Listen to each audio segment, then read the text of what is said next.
Buen día a todos. Bueno, un poco haciendo recuerdo de lo que se hizo la última clase. Hablamos acerca de los tipos de sistemas operativos, ¿no? Era más teórico y también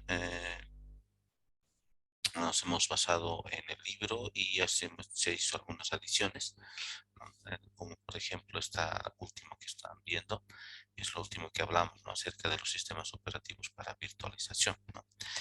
Eh, Algo que quisiera volver a recordar en esto es que en este caso no es como el VMware que estamos utilizando ahorita en nuestras PCs, ¿no? Como esta aplicación VMware que tengo aquí, el VMware Workstation, ¿ya? Es, no, esta, por ejemplo, es una aplicación que me permite prender máquinas virtuales, ¿ya? Igual VirtualBox lo mismo. Se instala sobre un sistema operativo existente, ¿no? En este caso estoy instalando sobre Windows. Hay la versión para Mac, hay la versión para Linux. Y lo mismo en VirtualBox tiene su versión para Windows, para Mac, y para Linux, ¿no? Para las tres plataformas, ¿ya? El caso de ESX Server y el caso de Zen Server son sistemas operativos, ¿no?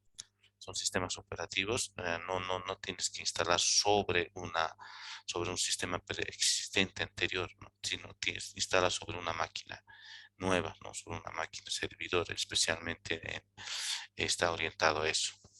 De hecho, ESX Server es bastante antiguo, hace tiempo atrás que existe la solución de ESX Server, pero ha sido poco factible tenerlo o acceder, ya que uno que es propietario es de pago y en sus inicios, por ejemplo, necesitaba realmente máquina servidor. No había una versión para una arquitectura x86. Entonces sí o sí tenías que instalar sobre una versión, sobre una máquina servidor, ¿no? Con tu procesor y esas características que tienen las máquinas servidor. Y bueno, de a poco fue habilitándose para las máquinas actuales y también las máquinas no es de casa, me refiero a las PCs normales, fueron también incrementando sus capacidades, ¿no? Y ahora tenemos 16 gigas en RAM, disco SSD y bueno, por el procesador también de mayor potencia, entonces ha hecho posible que ya se pueda instalar, incluso hasta virtualizar una solución, por ejemplo, Zen Server, que en un tiempo salió libre, ¿no? Tenía una versión libre hasta la versión 6, la versión 6, la versión 7, ¿no? Eh, ¿No? Entonces, bueno, si nos da tiempo podemos mostrarles más o menos la- las características, ¿no? De este sistema operativo, aunque es solamente informativo, ¿no? ¿Sí? Entonces, son de las dos soluciones más importantes que existen actualmente, ¿no? Entonces, están basadas en Linux, es un kernel basado en Linux, y obviamente sobre eso tiene una serie de comandos específicos ya para poder virtualizar, que te permite crear máquinas virtuales, crear almacenamiento local, almacenamiento remoto, eh, y te permite gestionar múltiples máquinas. Vamos a un momentito poner pausa.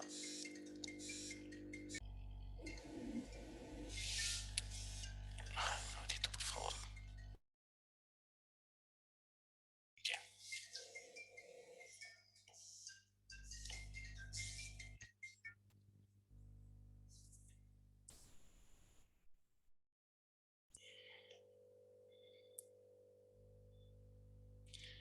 Ya, ahora continuamos. Un momentito, por favor.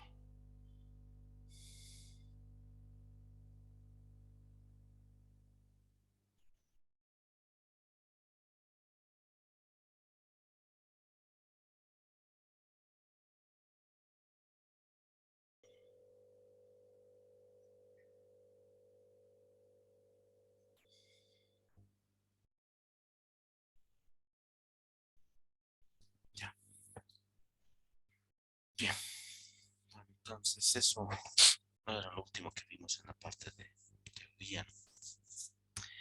Y continuando con la parte práctica, entonces vamos a abrir, empezamos a un poco a la parte de relacionarnos con lo que es C, ¿no? El lenguaje C, ¿ya? Con una manera de introducir.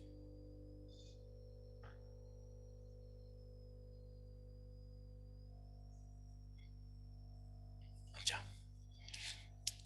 Bien. Entonces, ya les he compartido, bueno, no sé si están con su máquina virtual. Si no, bueno, pueden revisarlo después de que termine cuando termine de publicar la grabación. Por si acaso, la grabación de las anteriores clases están ya compartidas en clase. Bueno, entonces lo primero que lo que hicimos, la última clase, era justamente el famoso Hola Mundo, ¿no? ¿Ya? Y, y bueno, en un programa en C, ya podrán notar que tiene alguna similitud con la de Java. Ya me refiero en la parte de sintaxis, ¿no? Y básicamente también el estilo lo ha, Java lo ha sacado de C, ¿no? Por ejemplo, para inicio de bloque, las llaves, los comentarios de múltiples líneas. ¿Ya? Obviamente son esos detalles, ¿no? No, tampoco es que está basado, no es como el C++, que es un derivado de C, Java, ¿no? Java es totalmente diferente, pero me refiero en el estilo de, de palabras, se ha basado en C. Ah, este de aquí que está marcado son lo que conoce como cabecera de programa, eso ya lo vimos. En toda esta sección se colocan las variables globales, en esta sección se ponen las funciones y procedimientos y después viene el programa principal, que en lenguaje C se lo conoce como la función principal. ¿Ya? Ese es un poco, permite tener un poco de desorden. Podría yo tener mis funciones y procedimientos en la parte posterior después de la función principal o del programa principal, ¿ya? Y me permite también declarar variables en cualquier sección del programa, ¿no? Podría aquí después del print puedo declarar una variable. Las constantes también van en la parte superior, ¿sí? Sin embargo, por concepto de programación estructurada, trata de mantener esta estructura, ¿no? Todas las cabeceras del programa en la parte superior, variables globales, constantes, después funciones y procedimientos y programa principal, ¿no? La compilación lo vimos, o sea, ya, es que dos puntos, esto, salimos. No se olviden siempre para facilitarse cambiar el idioma, ¿no? A español. ¿Ya? La compilación es el nombre, el punto C, menos O y el ejecutable, ¿no? El nombre del ejecutable y la ejecución es punto barra y esto, ¿no? Bien, después vimos este otro que era el simple punto C, ¿no? Que básicamente utiliza una librería que se llama ncurses. Entonces, y este es el caso que vamos a utilizar en la mayor parte de los ejemplos del programa que vamos a hacer, especialmente en el capítulo 2 relacionado al proceso, ¿no? Ya que vamos a usar hilos y necesitamos la librería para manejar hilos y semáforos. Entonces hay que enlazar. Entonces, ¿cómo me doy cuenta que un programa necesita enlazarse con una librería? Es cuando realizo la compilación, por ejemplo, en este caso, punto .c menos o, eh, ejemplo curses. Me sale este mensaje, ¿no? Undefined reference. Cuando tenga no me sale un error de que falta punto y coma, palabra no existente, palabra no, o algún error que literalmente te dice la línea donde está ocurriendo el error, ¿sí? Entonces, cuando me dice que hay una referencia no definida, entonces me está indicando que tengo que enlazar el programa con una librería, ¿no? Y el enlace es utilizando la opción "-l" y seguido el nombre. En este caso, el nombre de la librería es NCurses. De ese modo puedo compilar este programa y generar su ejecutable. Lo único que hace el programa es mostrar también un hola mundo y nada más. Entonces, es eso. Ahora vamos a ver este otro, este programa ejemplo, que es lo que quedamos, ¿no? ¿Ya? Ah, está partido en dos, es muy parecido a lo que se hace en Java, que tienes, cada clase tienes tu archivo, ¿no?, separado. Antiguamente se utilizaba, bueno, tenías tu programa y tu programa tenía todas tus funciones, tenías un solo programa, ¿no?, un solo archivo. Y ya desde Java especialmente se ha introducido eso de manejar múltiples archivos, ¿no? Y bueno, no solamente desde Java, desde C también era posible hacer eso de tener múltiples archivos, como por ejemplo este ejemplo. Aquí podemos ver que simplemente está haciendo mostrar mensajes nada más, no hace más nada especial, ¿ya? Lo único que tiene de especial es que llama a una función imprimir mensaje, ¿ya? Pero imprimir mensaje no está en este código, ¿sí? Entonces, si yo quiero compilar esto, mostrar.c -o, y le digo mostrar, me va a salir, primero me va a salir este error, que mensaje.h no existe el archivo o directorio, ¿no? Sí, entonces lo que necesito es ah, copiar ese archivo en el mismo directorio, ¿ya? Bueno, en este caso, como el archivo lo tengo aquí, ¿ya? En el caso de ustedes, todo lo van a copiar en la misma carpeta. Aquí está, entonces lo voy a copiar este archivo, voy a mover este archivo mensaje.h y lo voy a mover un nivel atrás, ¿no? Eso también ya hablamos, ¿no?, de los punto y dos puntos, ¿no?, para poder usar relaciones, para hacer referencia a directorios de forma no absoluta, sino relativa, ¿no? Entonces, dos puntos atrás, listo. Permisos. Entonces, cambiar a superusuario. Esto no necesita ser superusuario. Es simplemente que en mi caso los archivos los he creado como superusuario, entonces por eso me está aplicando los permisos. Mío está aquí. Listo, entonces copio el archivo mensaje. Listo. Entonces compilo mostrar.c -o mostrar. Ya, entonces me sale, ya no me sale el mensaje de error, ¿no?, que no existía el archivo. Ya está, ya encontró el archivo en mensaje.h y me sale otra vez el mensaje de undefined reference, ¿sí? Referencia no definida, ¿ya? Y eso es porque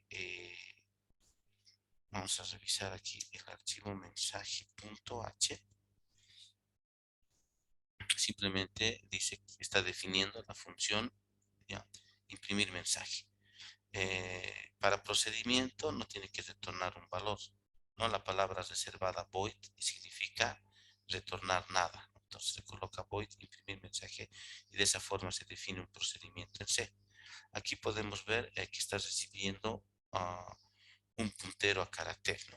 C es el lenguaje que maneja el concepto de punteros.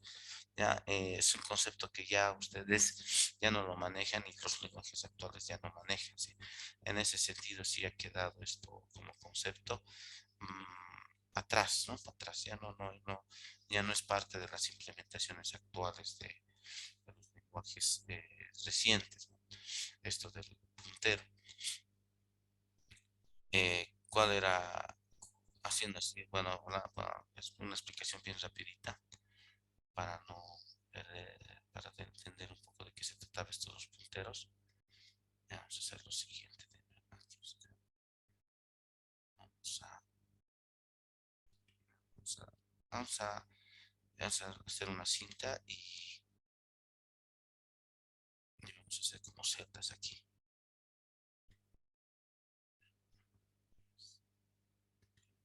Normalmente eso cuando veamos en el capítulo 3 vamos a hacer también este gráfico similar a este.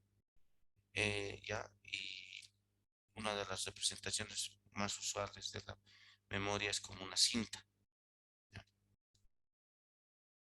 Entonces, estos son como espacios, celdas, y los datos se almacenan aquí, digamos. Una A, un, dos, ya. Entonces así. Entonces, la memoria son posiciones y en cada posición va a ir un, un dato. ¿Sí? Entonces, esa es una idea básica, digamos, de una representación de la memoria, ¿no? Y físicamente, en cada posición de la memoria se va a almacenar, ¿no? Se va a almacenar ah, datos. ¿Ya? Entonces, el puntero, y esto, por ejemplo, puede ser la dirección, digamos, la dirección F0. Este puede ser la dirección FF, ¿no? Entonces, estoy colocando de forma arbitraria, ¿no? Esto es como bueno, para direccionar la memoria se utiliza números hexadecimales. Entonces, esto es como si fuera también un vector, ¿no? Entonces, en la posición 0 del vector está el carácter A, en la posición 1 está el carácter 1, y en la posición y así. Esa es también podrían verlo desde ese punto de vista, ¿no? Como si fuera un vector y cada posición del vector existe un dato que se está almacenando, ¿ya? Entonces, el puntero básicamente es esta información. El puntero contiene la dirección física de memoria que contiene el valor de la variable. Entonces, la variable se llama mensaje, es un puntero a caracteres, entonces lo que contiene es la dirección física de memoria donde va a estar el contenido de la variable mensaje, ¿no? Ese es un puntero. ¿Ya?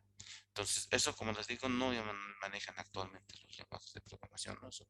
Y de hecho era lo más odiado del lenguaje C en su tiempo, ¿no? Manejo de punteros. Eso como una como cultura general del lenguaje como tal. Y también para entender, porque varios ejemplos que vamos a ver están usando puntero a caracteres. Bien, volveremos a ver el programita mostrar.c. Ya, el mensaje.c está usando este de aquí, ya el mensaje bienvenida. Entonces, las cadenas en lenguaje C las puedes manejar de dos maneras, como vector de caracteres, que sería esta definición de aquí, ¿ya?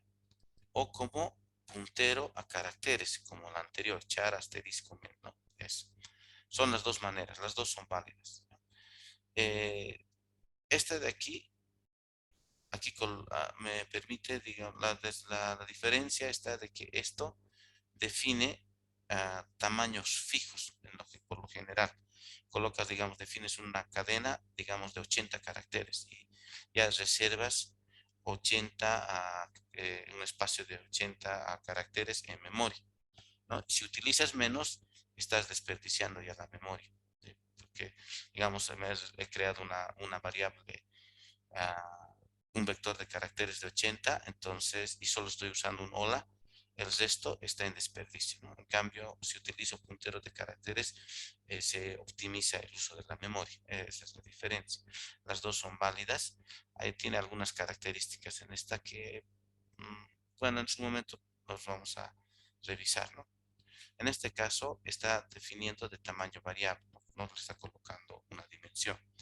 ¿Ya? Y esta sería la forma de inicializar una cadena cuando está definido como vector de caracteres, ¿no? Esto viendo un poquito también de sintaxis, ¿no? ¿Ya? El return es para poder retornar un valor, va a retornar cero porque aquí lo hemos definido como que retorna un entero. Ahora veremos la función mensaje. Mensaje.c solamente tiene un print nada más, ¿no? Entonces está el cuerpo de la función. Void no va a retornar nada. Entonces, como no retorna nada, este se vuelve un procedimiento. Recibe como entrada el carácter, digo, un puntero, una cadena. ¿Ya? Entonces, cuando es puntero a caracteres es una cadena. Y aquí en printf no tengo este carácter, el porcentaje S. En C tengo que especificar en el print qué tipo de variable voy a imprimir. Si es un numeral, voy a colocar porcentaje D. Si es un número real, porcentaje F. Si es una cadena, porcentaje S. Entonces, en el print de C se tiene que especificar el tipo de variable se va a imprimir.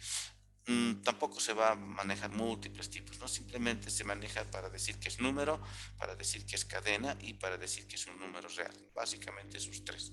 Porcentaje S, porcentaje D y porcentaje F. Nada más. ¿Sí? Ahora vamos a hacer lo siguiente. Vamos a tratar de compilar este programa. GCC mensaje.c menos o mm. Y me va a salir algo similar, ¿no? ¿Sí? Este, por ejemplo, es un programa que no tiene ningún error de sintaxis, pero le falta el programa principal, ¿no? El main. Entonces es lo que me está diciendo que no está definido. Undefined. Reference to main. ¿Sí? Ya, entonces estoy viendo en este momento cada pedazo, ¿no? De código, ¿no? Cada programa. Entonces, este programita entonces consta está formado por estos archivos.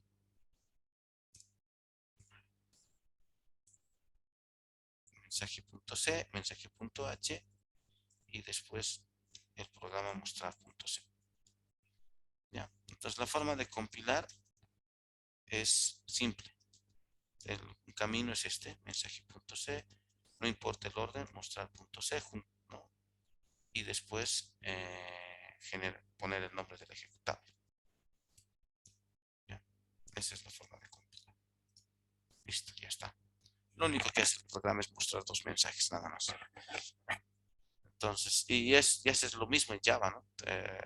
Colocas Java C y colocas el archivo, digamos, un archivo .java, el otro archivo .java. Todo. Lo mismo aquí.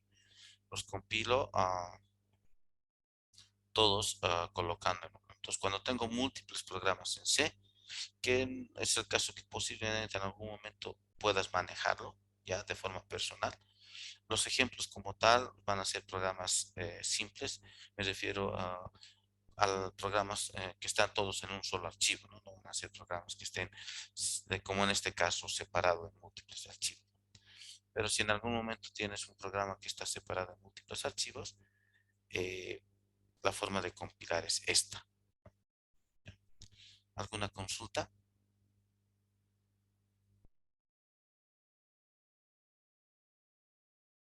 Ingeniero, cito una consultita respecto a el mensaje punto H. Al final, ¿nos está sirviendo de algo cuando estamos enlazando mensaje punto C y mostrar punto C en el programa mostrar?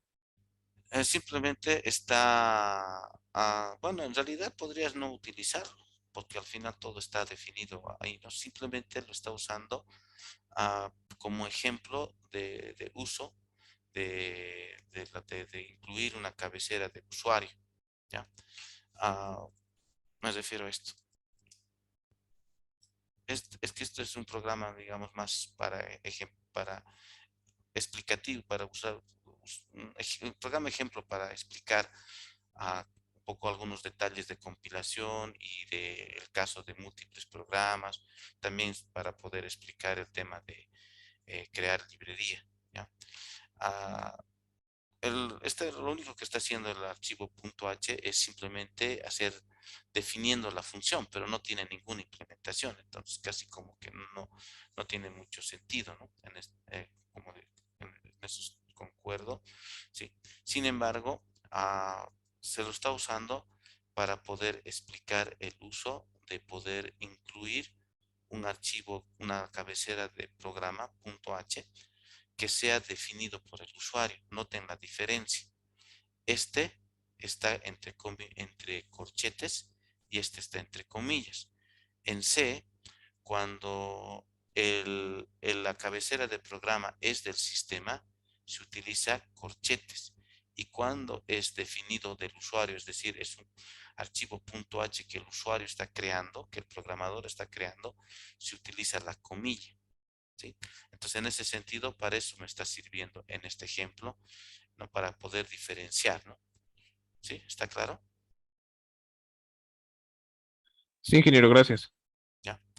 Y bueno, también me va a servir para poder explicar el tema de la inclusión de cabeceras de programa. Bien, continuaremos. Entonces ya está compilado. ¿Ya? Entonces, aquí el orden no interesa. Puedo colocar aquí mostrar.c, mensaje.c, compila igual. Incluso el orden de donde está la opción menos o tampoco interesa. Entonces compila, no hay problema. Bien, siguiendo hablando un poco del lenguaje C, eh,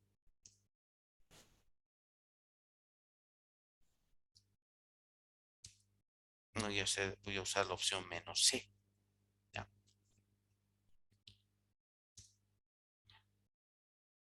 Estas,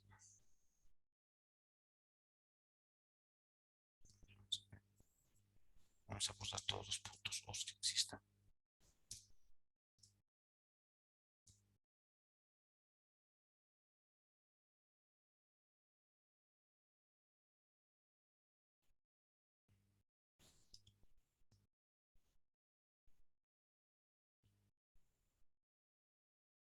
Ya me acordé. Me estoy olvidando de este detalle. Es gcc menos C, mostrar.c menos o, mostrar.o. Esto que acabo de escribir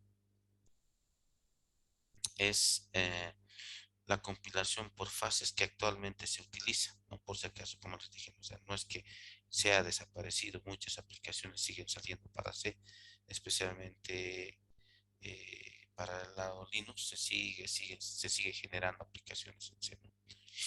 Mm, De hecho, como les decía, Apache, que es el servidor más utilizado web, está escrito en C y puedes instalarlo desde código fuente. ¿No? Lo que la forma actual, digamos, lo que se utiliza es primero generar algo que se llama código objeto, ¿ya? Que es esta, que tiene la extensión .o, ¿no? ¿Ya? Y para generar código objeto se utiliza la opción "-c". Entonces, lo que normalmente las aplicaciones actuales en lenguaje C hacen es eso, generan primero el código objeto de cada archivo individual. Entonces, este es el procedimiento, aunque parece que es bastante largo, pero es el procedimiento que utilizan los lenguajes, digo, las aplicaciones actuales escritas para C, en C. ¿Ya? Entonces, primero compilas, primero generas el código objeto, ¿ya? Un lenguaje, un código intermedio, no es el ejecutable final, sino es uno intermedio. Y después lo que haces es enlazas los dos. No es lo mismo que lo que hicimos anteriormente, solo que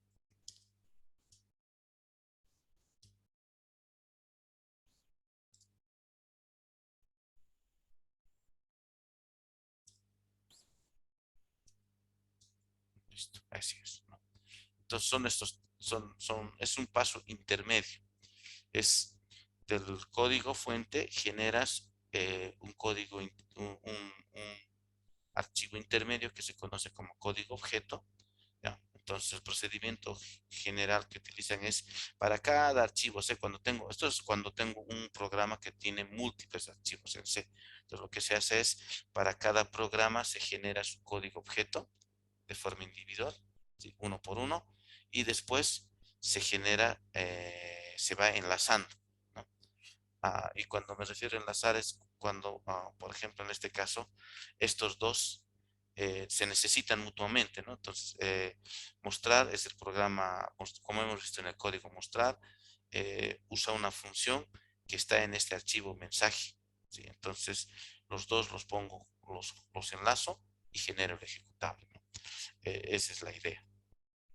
Ya es lo mismo que hacer esto que hicimos de aquí, ¿no? Solo que estoy haciendo por fases. Y también la forma de solucionar cuando tengo eso de referencias no definidas es que lo tengo que compilar junto con el programa que contiene la función. ¿Ya? Esa es la idea. ¿Ya? Esta forma entonces es compilación por fases, ¿no? Primero genero el código objeto y después enlazo los códigos objetos y genero el ejecutable. Eso es. Y esta es la forma directa, ¿no? Compilar y generar el código y el ejecutable de forma directa. Esa es la diferencia. ¿Alguna consulta?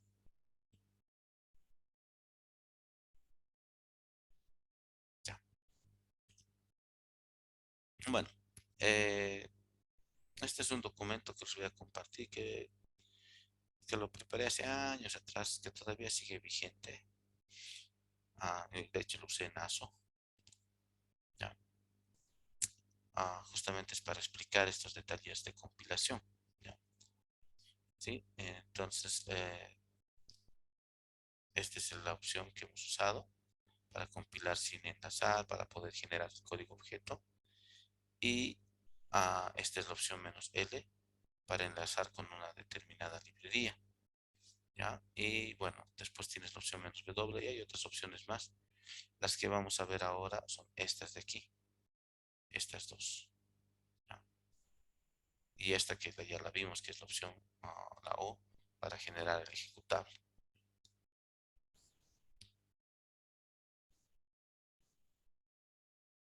Lo que van a hacer es crearse una carpetita, digamos, que se llame include. ¿Ya? En mi caso ya existe.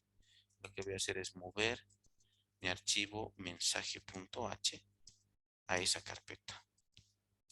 Include.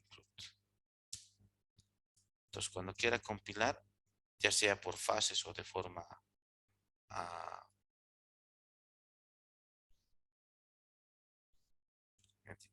la forma directa,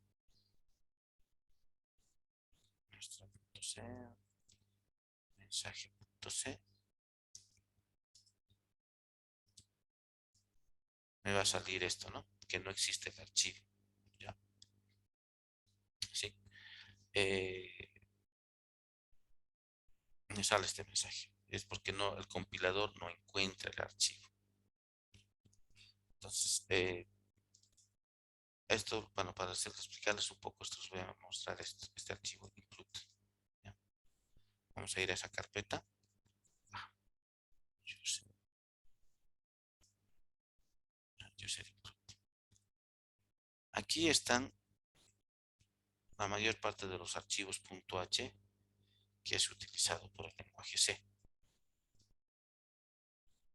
Aquí está el stdio.h, el stdlib para... Aquí debe estar también el archivo string.h que tiene todas las referencias a las funciones de manejo de cadenas. ¿Ya? Entonces, cuando yo instalo C, normalmente se maneja, aunque esto ha cambiado un poco, pero generalmente está compuesto por dos partes. El compilador, que sería este de aquí. ¿Ya? Entonces, el compilador del lenguaje como tal. Y esto es .h. ¿Ya? Todos estos archivos .h. ¿No? Entonces, si yo podría instalar solamente el compilador, pero no podría usar no podría generar ningún ejecutable. O sea, sintácticamente me lo va a revisar el código, pero no va a funcionar, no va a poder crear un ejecutable, ya que necesita las cabeceras del programa. ¿Sí? Entonces, ¿está claro? Entonces, sí o sí, en todo programa C necesita hacer referencia a los archivos .h, ¿ya? Y los archivos .h vienen en otro, o sea, se instalan de forma separada, ¿no? O sea, me refiero a que, bueno, no quiero entrar en muchos detalles, pero el sistema Linux utiliza paquetes para instalar, ¿no? Todas las distribuciones Linux utilizan un sistema de paquetes. Entonces, el compilador viene en un paquete y las librerías vienen en otro paquete. Eso es lo que quiero decirles, ¿no? Entonces, para que tu programa en C funcione, se tiene que instalar de todas las dependencias, el compilador, las librerías, que serían los archivos .h. ¿Ya? Bueno, ¿para qué me sirve todo esto?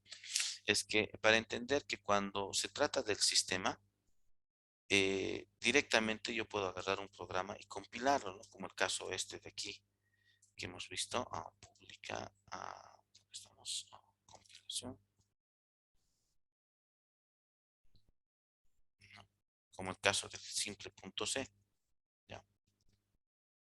No me sale el error, digamos, de que no existe el archivo, no, no, si nos fijamos aquí otra vez, está haciendo un include del archivo courses.h, ¿ya?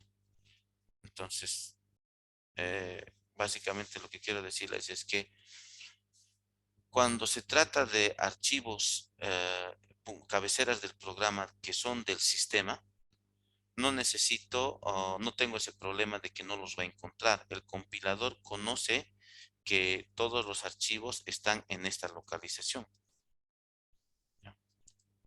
Están en esta localización y los va a incluir directamente. Pero normalmente uno va a querer personalizar y va a querer crear su propio archivo .h y ahí es donde empieza el problema, ¿no?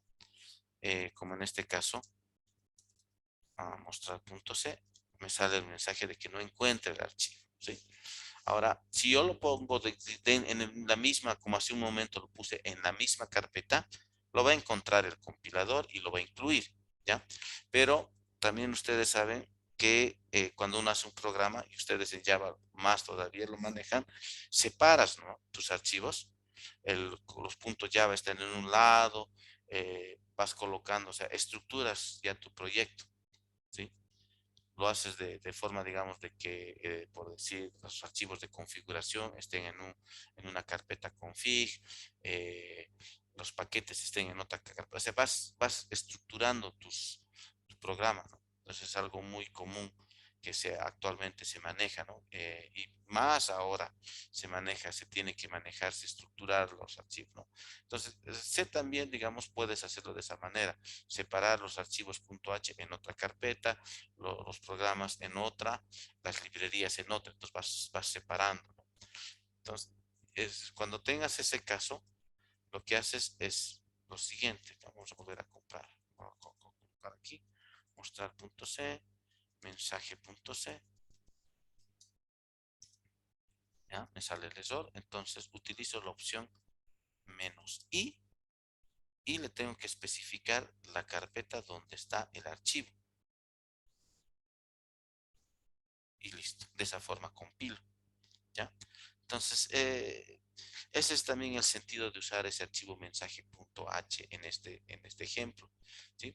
Porque es un archivo definido por el usuario, lo puedo colocar dentro de otra carpeta, ¿ya? Entonces mi proyecto va a tener una carpeta include donde van a estar todos los .h, por fuera va a estar los archivos .c. Entonces al momento de compilar necesito especificarle al compilador dónde está mi archivo .h, que sería en este caso con la opción -i, ¿ya? Y le doy la carpeta. De esta forma, no, estoy indicando, ¿no? La otra alternativa es también darle toda la ruta completa, ¿no? Aquí colocar home, pública, compilación, include. Ah, sí, esta es la otra manera también, ¿no? Pero para abreviar, puedo colocar también de esta forma, ¿no? lo que hablamos, ¿no? Este punto quiere decir esta carpeta, mi carpeta actual, directorio include, ¿no? Sí. Entonces, para eso me sirve la opción menos i. ¿Ya? Bueno, esto es en el caso de que tú quieras crearte ya tus propios .h y quieras hacerlo de esa manera. ¿Sí? ¿Alguna consulta? ¿Está todo claro? Hola, buenos días. Hola, sí, tengo una consulta. A ver, ¿me escuchan, Mike? Sí, sí, te escucho.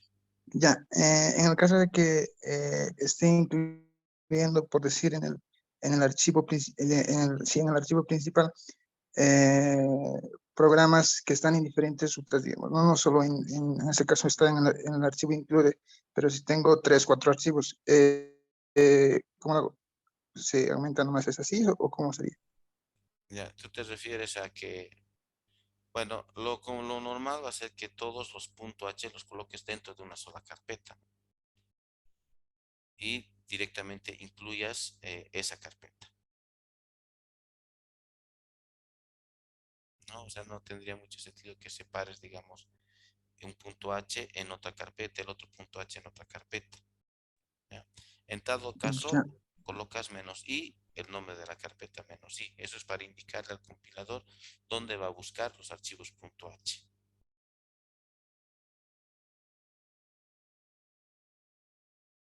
O sea, a ver, ya.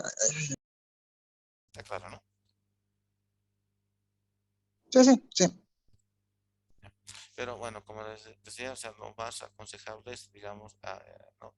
Todos los .h en una sola carpeta, ¿sí? Para que se incluyan, ¿ya? O los programas tal vez podrías separar, digamos, por ejemplo, es un programita que genera, digamos, es un set de herramientas, ¿no?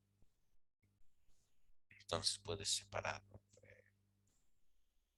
En carpetas, pero bueno, cada uno puede estructurar su programa de forma más legible. Bien, seguiremos.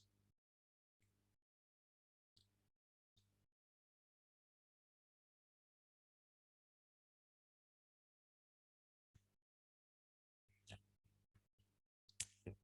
Entonces ahora lo que vamos a ver es podernos crear una librería en C, ¿ya? Con este comando. Entonces para la librería en C se crea a partir del código objeto, ¿ya? Entonces utilizo la opción "-c", genero el código objeto. Por convención se utiliza la palabra lib por delante. Creo la librería, ¿no? Entonces vamos a ejecutar estos líneas de comandos. Entonces, ya. En este caso, mostrar.c hace referencia a imprimir mensaje y imprimir mensaje está en este programa, ¿no? En este archivo. Ahí está la definición de la función del procedimiento imprimir mensaje. Entonces lo que voy a hacer es generar el código objeto gcc-i.include mensaje.c -o mensaje.o, pero aquí tengo que colocar "-c". ¿Listo? Entonces he generado el código objeto. ¿Ya? Estoy haciendo la compilación por fases, ¿no? ¿Ya? Y a partir de esto, lo que voy a colocar es ejecutar este comando ar rcs ar rcs libmensaje.a, y aquí es el archivo .o que he creado. Listo. Entonces, ahora mi librería es esta. Esta es mi librería. ¿Sí? Lo mismo que en el otro caso, las librerías en C están aquí. O sea, hay una carpeta donde están todas las librerías. Estas pueden estar en distintas localizaciones, ¿ya? Estas son las librerías. Todas las librerías empiezan con la palabra lib. Aquí debe estar, por ejemplo, la librería que vamos a usar, ¿no? Pthread. ¿Sí? Entonces, otra vez volviendo, ¿no? Al momento de instalar al C, instala paquetes separados, ¿no? Una que contiene las cabeceras, otra que contiene el compilador y, y las librerías, ¿no? Entonces al instalar, en realidad todo lo que es C implica los .h, las librerías, los archivos los archivos lib y el compilador, ¿no? Entonces, con todo eso es que puede funcionar un programa C. ¿Ya? Bueno, entonces noten, eso les decía, ¿no? En última clase, todas las librerías tienen una extensión, ¿ya? Y siguen un formato, la palabra lib, el nombre y la extensión, ¿sí? Todas las librerías. ¿Ya? Ah, a ver, les mostraré esto, ¿ya? Para que un poco quede claro. Just.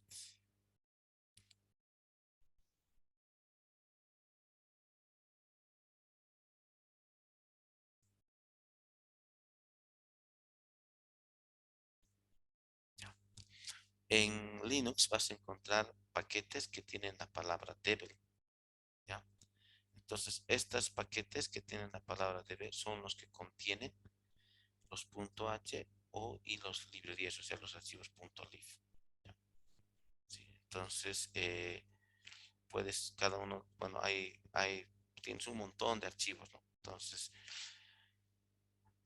el sistema base ya viene con un conjunto de archivos que contienen las librerías base y los archivos cabecera base, ¿no? Y sobre eso tú puedes ir agregando más y más librerías, ¿no? Sí, eso es lo que quería mostrarles. Pero bueno, ya para no entrar en más detalles, bueno, iré a mi ejemplo. ¿Ya? Entonces, he creado mi librería, que es esta, mensaje.a. Esta es mi librería.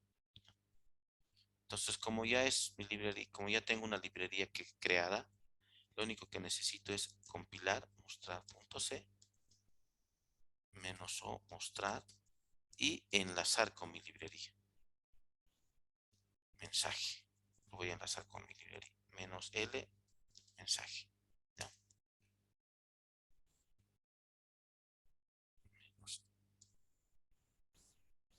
I punto include.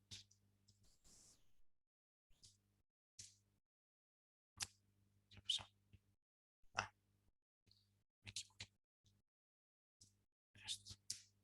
Sí. Ya me sale este mensaje de eso. No puedo encontrar la librería mensaje. ¿Ya?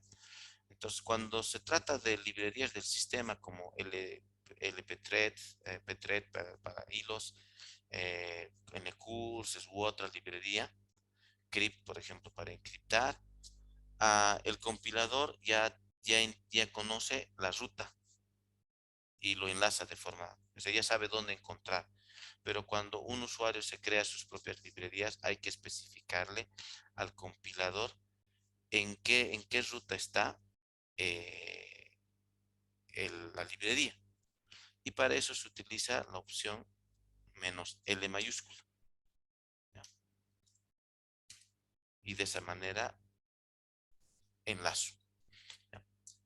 Entonces, -I le está indicando al compilador dónde va a incluir los archivos .h que no está encontrando. -L le está indicando al compilador dónde va a incluir las librerías que no está encontrando.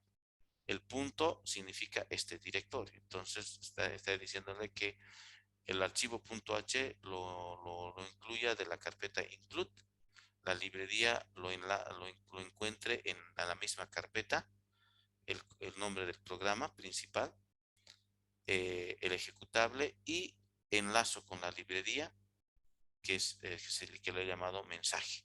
¿Ya? Lo estoy enlazando con la librería. ¿Sí? ¿Qué pasa si no lo enlazo?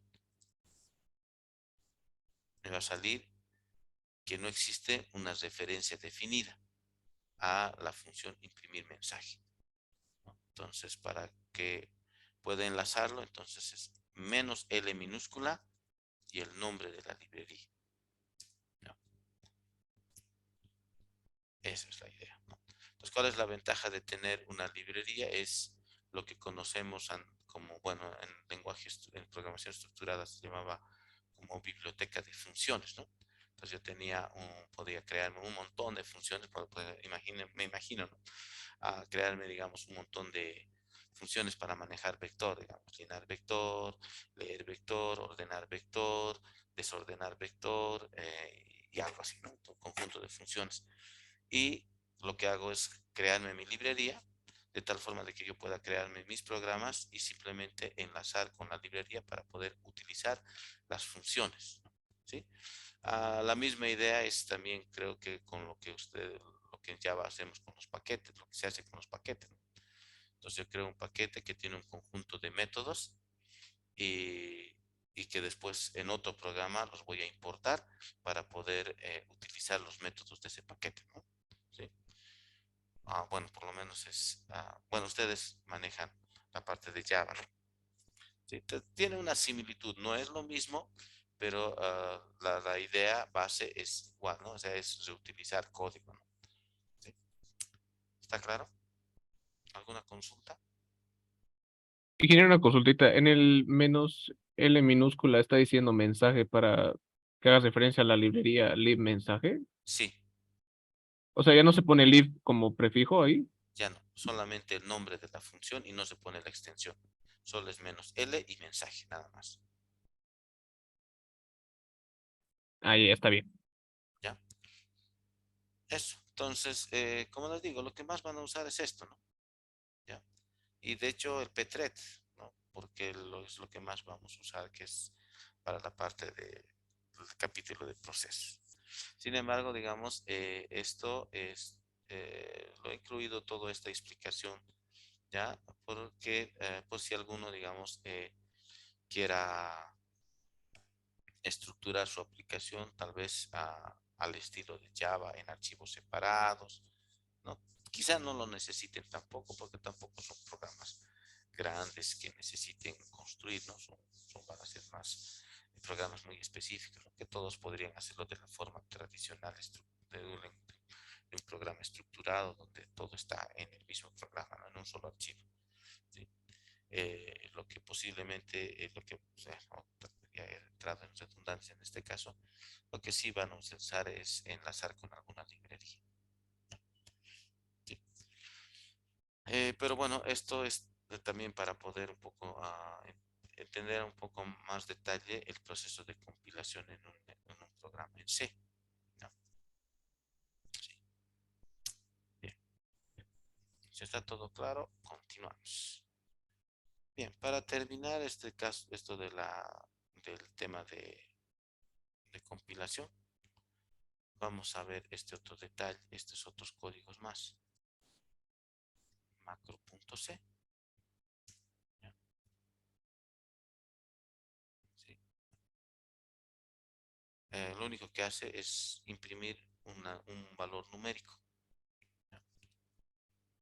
Pero noten que en ningún momento he definido esa variable.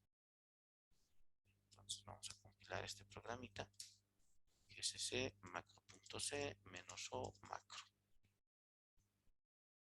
Ya me va a salir un error que dice que no está declarado, ¿no? Undeclared. O sea, y es correcto. ¿Sí? Vamos a hacer un cat de macro.c. La variable num en ningún momento le he declarado, ¿ya? En el lenguaje C es posible definir variables en tiempo de compilación. Y para eso se utiliza la opción "-d".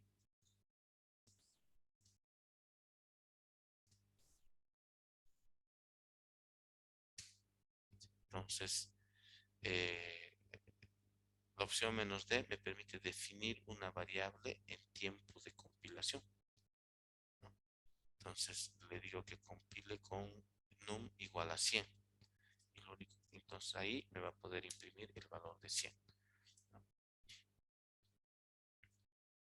¿Cuál es el uso que se le da? Actualmente, por si acaso, se le da este uso, ¿no? En la creación de programas, sí. Para poder personalizar mi ejecutable, ¿no? Una de las cosas interesantes que tiene C es que tengo el control absoluto del programa, de la máquina, porque me permite utilizar código assembler, puedo acceder directamente a la memoria, ¿no? A posiciones específicas de la memoria, colocar datos específicamente en una posición en la memoria. Entonces, esa ventaja tiene, ¿no? Es un lenguaje de alto nivel y con assembler más puedo acceder a hardware. Entonces, por eso todavía, digamos, el lenguaje C sigue siendo bastante utilizado, ¿no? No niego, digamos, que Java y los lenguajes actuales tienen mucha funcionalidad, ¿no? Pero, digamos, lenguaje C, digamos, es un lenguaje de propósito general, ¿no? Entonces me permite hacer bastantes cosas, ¿no? Sí. Pero bueno, entre las cosas que me permite es justamente el poder definir macros, que son definir en tiempo de compilación una variable, ¿ya? El uso que se le da actualmente, ¿no? Entonces, por ejemplo, podría, ah, no sé si alguna vez ustedes han configurado el PHP, el archivo de configuración de PHP, ¿no? O algún otro. Bueno, ya, en el caso de PHP, por ejemplo, si es que alguno ha usado PHP, ahí tiene un archivo de configuración donde ya viene con valores por defecto. ¿Sí? Dice, por ejemplo, tamaño máximo de archivos que va a manejar, y así una serie de valores, ¿no? Sí, sí, sí, por ejemplo, creo que es un mega, digamos, el archivo lo máximo que va a subir de información. Se puede modificar esos valores, ¿sí? ¿No? Entonces, tú podrías tener, digamos, un programa, por ejemplo, que maneje archivos, ¿no? Y tú podrías definir aquí el tamaño máximo. Puedes decir, digamos, mi variable 1 que va a ser 1024. Entonces, mi programa solamente va a funcionar para ese tamaño, nada más, por ejemplo, ¿no? Es un caso. Pero bueno, es un uso que se le puede dar, ¿no?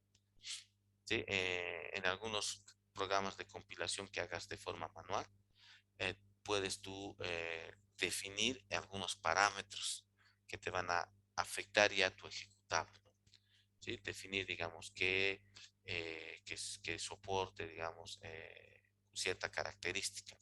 Entonces, en esos casos se utiliza esta opción de "-d", ¿no? Después tengo este otro ejemplito que lo uso también para poder explicar esto de los macros, macro 1.c. Este de aquí, ifdef, ¿ya? ¿Cuál es la idea del ifdef? Es poder incluir o no incluir una porción de código en el ejecutable, ¿sí? Aquí, por ejemplo, tengo una definición de una variable i que es igual a 1. Después lo que hace es una impresión que dice prueba macro, ¿ya? Y fuera de este ifdef está el printf, ¿ya? ¿Cómo va a funcionar esto? Vamos a compilar esto. gcc macro 1.c menos o macro 1. Se genera el ejecutable. Compilo y fíjense, solo se ha compilado el printf que tenía, ¿no? El printf después del ifdef, ¿ya? Entonces todo esto de aquí se ha ignorado, ya no se le ha incluido. Solamente se ha compilado y solamente me está imprimiendo esta línea de aquí, ¿ya? Entonces, ¿por qué? Porque me está preguntando si la variable test está definido, entonces va a incluir esta porción de código. Para eso utilizo entonces la opción "-d", "-d", y le digo aquí test y se genera. Entonces, ¿qué es lo que va a pasar? Como la variable test ya está definido, entonces mi programa va a tener estas líneas adicionales de instrucción. Y el resultado va a ser que va a mostrar la palabra prueba macro. Vamos a hacer un pequeño cambio aquí.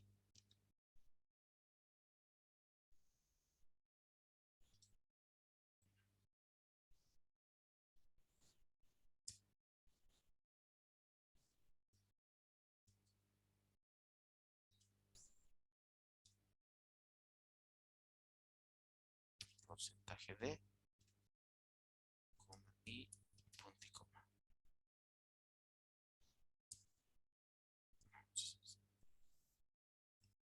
Vamos, N, A,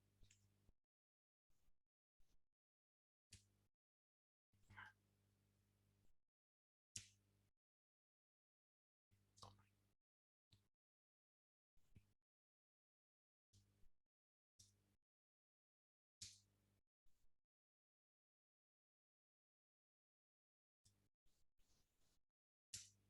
¿Sí? Entonces, se ha incluido esa porción de código. ¿Ya? Y bueno, con esto terminamos toda esta introducción. Y bueno, eh, el uso, digamos, que se le da a esto de tener if-def en un programa en C, ¿no? Es poder, digamos, incluir cierta porción de código para algunos casos en específico, ¿sí? Ah, algo actual, por ejemplo. eh, Ustedes saben que hay tres navegadores, ¿no? Firefox, Chrome, los más importantes, ¿no? Y en este caso el Edge, ¿no? Sí. Ya imagínense un programa en JavaScript, ¿no? O tu sitio, o te estés haciendo tu función en JavaScript, ¿sí? En algún momento te vas a encontrar que Chrome tiene ciertas particularidades un tanto diferentes que Firefox, ¿sí? Entonces, ¿qué es lo que uno suele hacer? Es hacer una función, si digamos encuentra si es Chrome, hace ciertas operaciones. Si es Firefox, hace para la misma función que quiero obtener, hago ciertas variaciones, ¿no? ¿Sí? No sé si alguna vez ustedes han programado algo así, ¿no? Es decir, determino, digamos, según si estoy en Chrome, tengo que comportarme de una forma, si estoy en Firefox, tengo que comportarme de otra forma, ¿no? No altero el código principal, todo está igual, simplemente aquello que es diferente de Firefox lo voy a ir diferenciando, no voy a ejecutar. Si es Firefox, le voy a mandar a una función para que ejecute uh, ¿no? Según Firefox. ¿Sí? No sé si alguno de ustedes ha hecho ese tipo de programas. ¿No? Esto me refiero cuando quiero que sea una aplicación multiplataforma, ¿no? O sea, soporte todos los navegadores, ¿no? Si quiero hacer una aplicación que soporte todos los navegadores, entonces tengo que considerar las particularidades de cada navegador y tengo que tener algún mecanismo de programación que si el programa lo han abierto en un Firefox y Firefox hay ciertos detalles que son diferentes de Chrome, entonces tengo que considerar esos detalles, ¿no?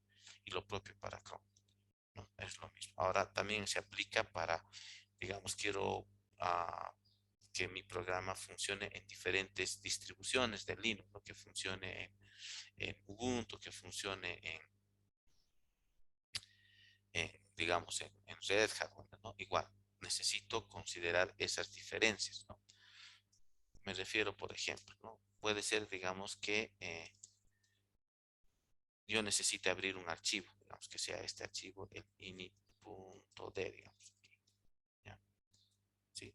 Digamos, quiero abrir este archivo bsftpd, ¿sí? Resulta ser que en Red Hat ese archivo está en un director rc.d init.d, ¿sí? ¿Sí? Entonces, por ejemplo.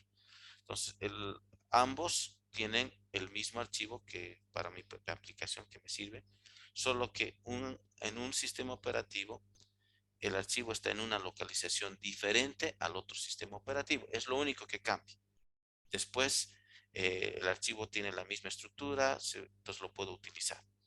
En esos casos, podría utilizar esto del ifdef, ¿no? Preguntar, digamos, hacer una diferenciación de variable, ¿no? Es decir, algo como que aquí, algo así, digamos,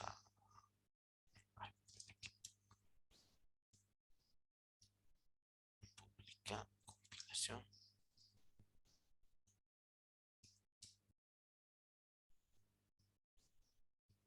Sí, podría ser algo así, ¿no?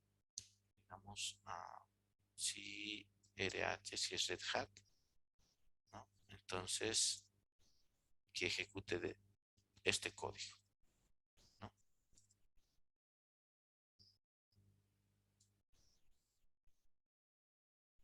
If def, si es, digamos, Ubuntu,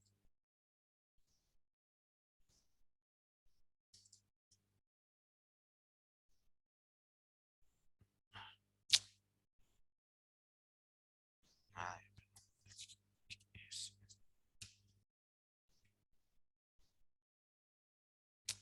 no está funcionando este, ya está, en diff.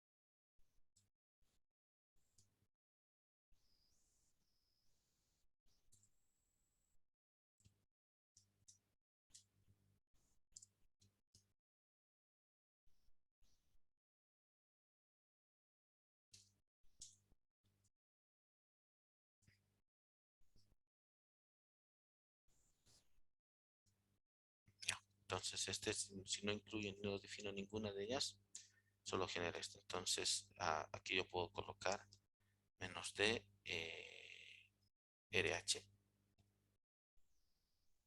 ¿no? Entonces, va a incluir en la compilación toda la sección de código que me va a servir específicamente para si estoy en un entorno de Red Hat, ¿no? O en este otro caso, esto, Ubuntu,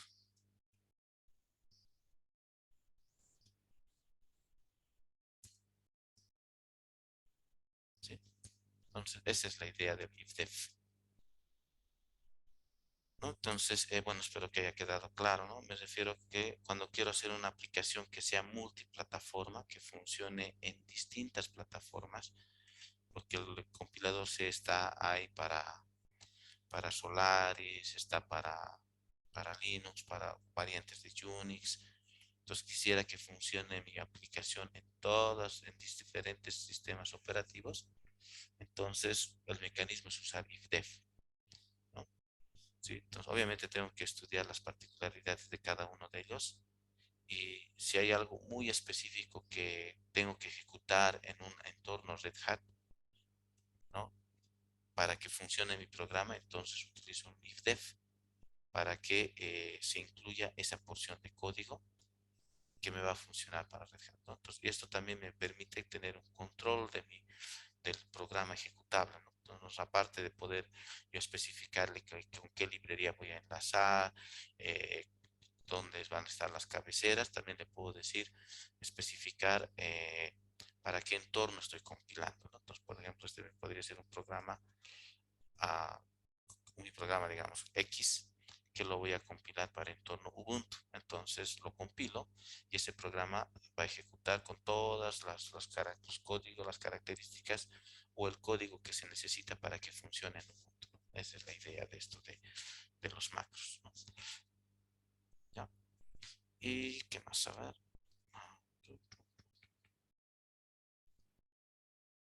Ya. Y por último, es lo mismo, solo que tienes aquí, es su contrario, ¿ya? NDEF, si no está definido, que incluya, ¿sí? Entonces es lo mismo. Vamos a ver aquí. GCC macro 2.c menos o macro 2. Ya, si no está definido, ¿qué es lo que va a hacer? Va a imprimir el mensaje prueba macro. Entonces, si lo incluyo, si lo defino, va a ignorar esa porción de código. Entonces tienes un ifdef para que si está definido, si no está definido, se ignore una porción de código. Si está definido, el ifdef, ¿no? Si está definido, se ignora. Al otro, lo contrario, si no está definido, que se incluya una porción de código. ¿Sí? Entonces, esas características tiene, ¿no? Y bueno, eso sería. ¿Alguna consulta, duda?